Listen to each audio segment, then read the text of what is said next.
Hi రా మచ్చా, ఏం చేస్తున్నావు? ఐపీఎల్ చూస్తున్నావు? ఏ టీం గెలుస్తా అంటావు? పంజాబ్. ఎందుకురా పంజాబ్ గట్లా అంటున్నావు? ఇలా రొట్టెలు తినేస్తారా? అవును మచ్చా, రొట్టెలు తినచ్చి గట్టి ఆడతారు. ఆర్సీబీ గెలుస్తా నీకెందుకు? మచ్చా, ఆర్సీ బోళ్ళు కూడా దంబీరం దించి పంజాబ్ వాళ్ళకి దమ్కి ఇస్తారు. మరి బెట్టింగ్ చేసినావా లేదా? మచ్చా, మనం కూడా మరి బెట్టేద్దామని. నేను ఆర్సీబీ, నువ్వు పంజాబ్. మచ్చా సరే మచ్చా, నువ్వనక్కడ ఏమో మచ్చా. సరే కానీ బెట్ అంటే మామూలు కాదు భయ్యా. సరే మచ్చా, బెట్ అయితే పెడుతున్నాం కానీ పైసలు లేకపోతే బద్దలు బాసింగలు అయితే ఇప్పుడే చెప్తున్నా మచ్చా నీకైతే. ఏ మచ్చా, గంట కోపంకి రాక మచ్చా, ఇచ్చుడిచ్చుడునా బెట్ పెడితే. మచ్చా, నిన్న మరి మా ఆర్సీబీ గెలిచింది, బెట్టింగ్ పైసలు ఏవి? మచ్చా ఇప్పుడైతే పైసలు లేవురా. అవన్నీ నడే మచ్చా. గట్లెందుకు అంటున్నావు మచ్చా?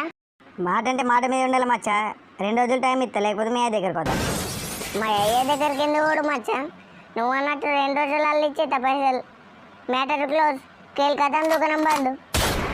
మ్యారేజ్ వాళ్ళు తీయంగానే మెల్ల మాట్లాడుతున్నావు, నోట్లో బెల్లం పెట్టుకున్నావేంది? అట్లా కాదు మచ్చా, నేను ఇంట్లో పని చేస్తలేదనే తిడుతుండు. ఇక బెట్టింగ్ల గురించి వెళ్తే ఇంట్లోకి వెళ్ళి కొడతాడు. మీ అయ్య అంటే నీకు గంత భయం ఉన్నది, ఎందుకు అడుగుర్రా? పైసలు ఎక్కడే మరి?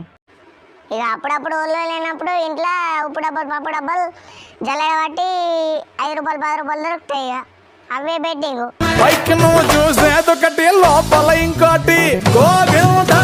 సరే కానీ మచ్చా, ఉప్పు డబ్బుల పప్పు డబ్బుల మంచిగా లెంకుతున్నావని కొద్దిగా బెట్టింగ్లో ఆడు జాగ్రత్త, మీ వాళ్ళకి దొరికే వాయింత. మచ్చా ఫోన్ పే చేసిన చూసుకో. ఒక రేటు మచ్చా వచ్చినాయి.